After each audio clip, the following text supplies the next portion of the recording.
For a title with graphics that date back to the ancient times of 8-bit gaming, Minecraft has taken the world by storm. Alright, that bit about the bits is technically wrong, but let me set the dang stage. It's also only been around since 2009, amazingly, and it's one of the most popular titles on the planet and can be played on pretty much any platform. So what is it about this enigmatic game that has people playing it for hours on end? Well, maybe we'll be able to answer that and other secrets in this video. After all, every game has secrets stored away in their hidden chest, just waiting to be unlocked by us. If you enjoy things like zombie pigman mobs and secret places like Mushroom Island, then feel free to join us on this newest gaming adventure. We hope you're enjoying the first month of 2018 by eating plenty of cake, mining for diamonds, playing Minecraft for hundreds of hours without regret, and subscribing to awesome channels like ours. Without further ado, here are 9 dark secrets about Minecraft Mojang tried to hide.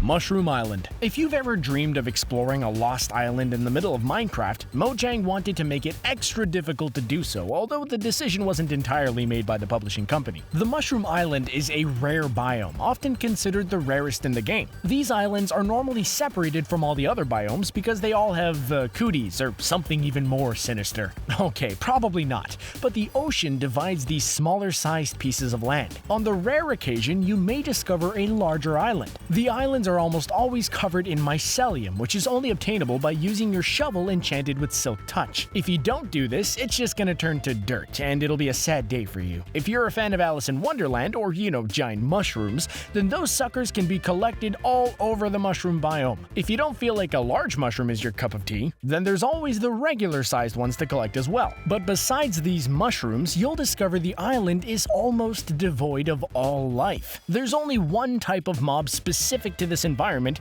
called the mooshroom. Call us weird, but there's always been something both enchanting and fantastical about those red spotted cows growing mushrooms out of their backs, and it might be worth discovering a mushroom island just to get a glimpse of these majestic creatures.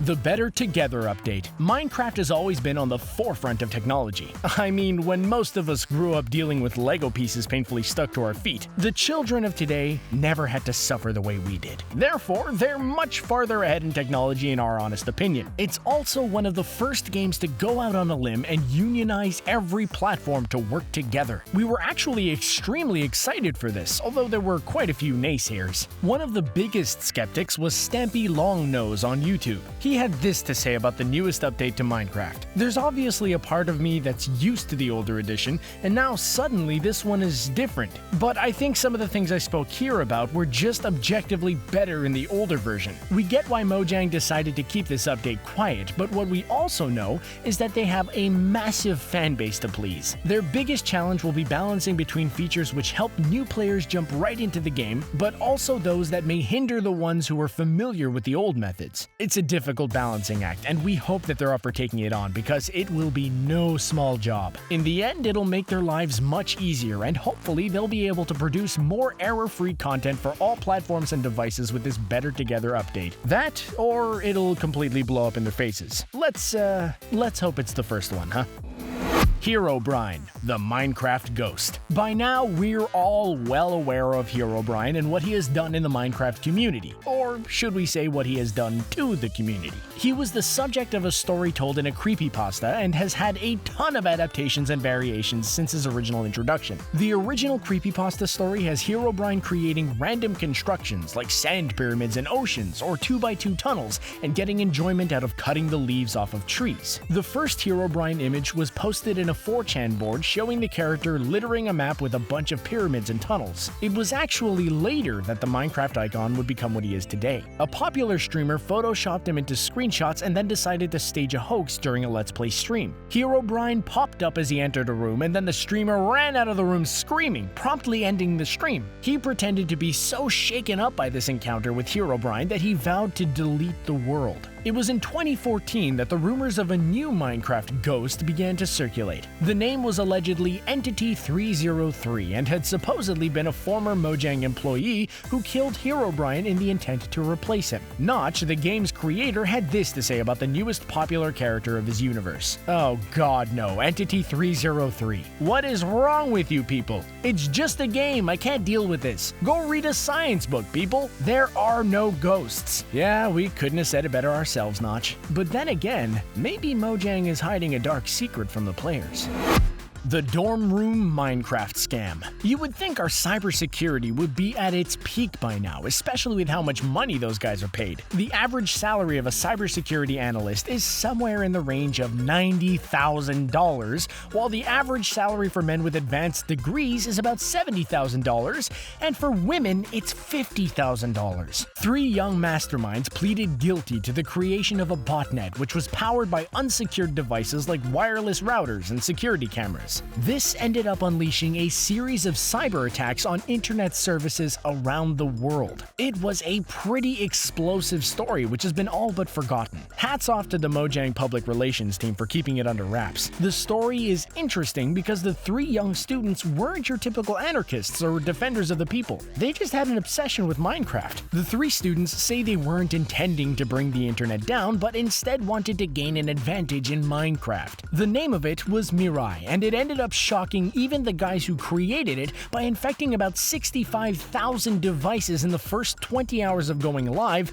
and then doubling this number every 76 minutes. It put the entire world on a red alert for cybersecurity issues. In the end, the threat was built purely for greed and not to advance their rankings in Minecraft, but it took some brilliant minds to come up with the idea. They ended up making this cybersecurity weapon because they wanted to slow down connection speeds for competing Minecraft servers. Knowing many of the popular servers can make around $100,000 in their most popular months is enough reason to believe this was made to woo players into their own server. Their server didn't have a slow connection because they were basically controlling the greatest server not affected by this amazingly powerful tool. Now, we can see why Notch and everyone at Mojang wanted to keep this a secret, but we hope the government doesn't get their hands on the code for it anytime soon. Who are we kidding? They probably already do.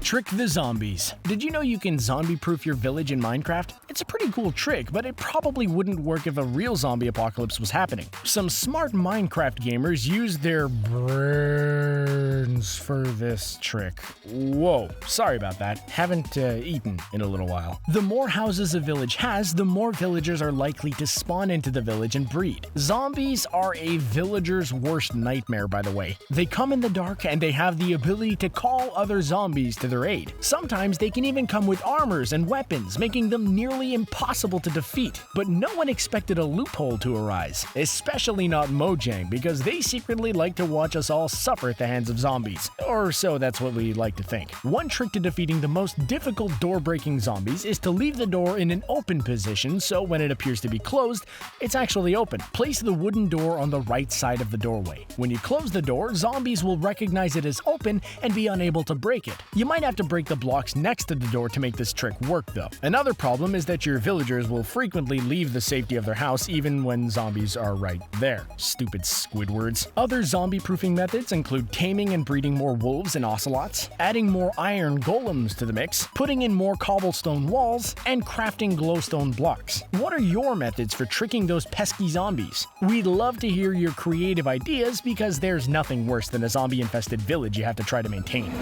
There's some adult stuff happening. Kids, cover your ears. I don't even know what to say about this one, but I guess we have to talk about it. Kids, if you have helicopter parents, we recommend you don't show them this video, and we ask you to leave the room immediately. Seriously, go pour yourself a tall glass of milk, get some Oreos out of the cabinet, and watch something on the Cartoon Network. This section is for adults only. We can't say 2016 wasn't a strange and sad year. First, we lose Harambe. Then the US election didn't go exactly as planned, and finally, someone decided to create a sexy mod for adults to enjoy. Yep, that's right, we said it. In the app version of the game, someone decided to give players the ability to craft pixelated characters who were enjoying an otherwise very adult activity. Why would they do this? Do they take some kind of pleasure in ruining an innocent children's game? Also, these people are made out of blocks, so there's no way their sexual organs work the way humans do. And then there's the video that shows a Minecraft player walking into a room with some scantily clad girls dressed in things like a nurse uniform, and we have to ask ourselves this question. When did the Lego-esque building game turn into a weird fantasy zone for adults? We'll probably never understand who thought it would be a good idea to make these mods. Don't these parents have enough to deal with without having their kids exposed to graphic images so easily on the internet? Then again, the YouTube videos are restricted to 18 and older, and the mods were the same way, ways, so unless your kid just enjoys watching weird videos, your special human kid is probably still gonna be okay. Seriously though, whoever created the sexy Minecraft mod might want to seek some kind of special counseling soon. After all, if you leave a man and woman villager in a house alone and they come back out with a baby, there's gonna be a lot of questions arising from kids who can now just seek Google for the answer.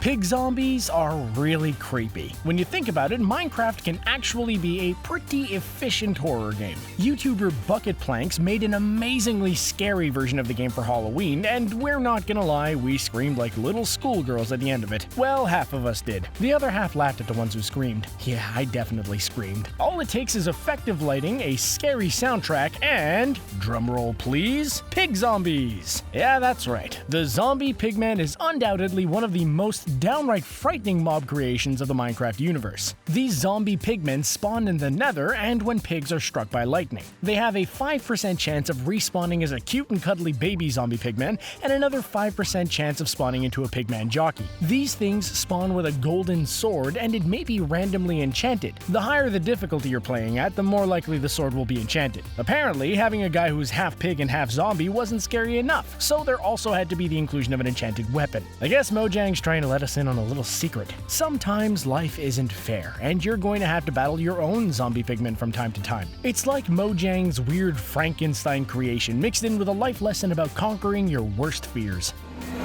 The rare spider jockey. One of the best kept secrets of Minecraft was the spider jockey, which only has a 1% chance to spawn. If you got the chance to see this magical unicorn of Minecraft, then you were very lucky indeed. So what exactly would you need to be looking for? Well, a skeleton riding on the back of a spider. It sounds silly, but it made for quite the deadly combination. The spiders are agile and can even climb over walls, while their skeleton friends could shoot from a far distance. So this mob needs to be treated as two mobs, because even if one is killed, the other one still survives. Kill it! Kill it with fire! If playing in creative mode, the spider spawn egg has a 1% chance to spawn the spider with a wither skeleton rider. If you thought the normal skeletons were scary, the wither skeleton is much more powerful, but it could only happen in the Nether. Also, if your spider pal is named Dinnerbone or Grum, then the skeleton will appear upside down. The spider jockey is actually a pretty glitchy mob. The spider and the rider would sometimes fight for survival. If the skeleton came off the spider, he would shoot at it, and if the spider went into a small space,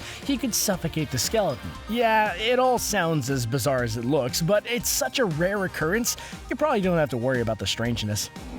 The diamond mining strategy. Admit it, the worst part about Minecraft was when you needed Minecraft to get things. But almost every game has a system of currency in order to get better. It's not some new concept, but we quickly discovered mining diamonds was both time-consuming and frustrating at the best of times. At the worst of times, we considered deleting our worlds which we had spent hours creating. The biggest strategy to go by if you're new to the game is this. Have a supply checklist, because there's no quicker death sentence when exploring caves than being without a sword or food. So we've made a checklist to help you out. A pickaxe, a shovel, torches, wood, a water bucket, an empty bucket, food, weapons, armor, chests, ladders, and last but not least, signs. There are a ton of amazing Minecraft resources out there which have been excellently crafted and are well written. We have to say that our go-to as far as tutorials go for learning how to excel at mining and creating your own strategy is using the Minecraft Gamepedia website. We've left the link in the description. It's a true lifesaver in learning the very basics. Well, we got to take a look at some pretty interesting secrets in Minecraft, but we're sure we missed a few. Feel free to tell us some of your favorite discoveries in the comment section below. As always, thanks for watching, and we hope you'll join us next time.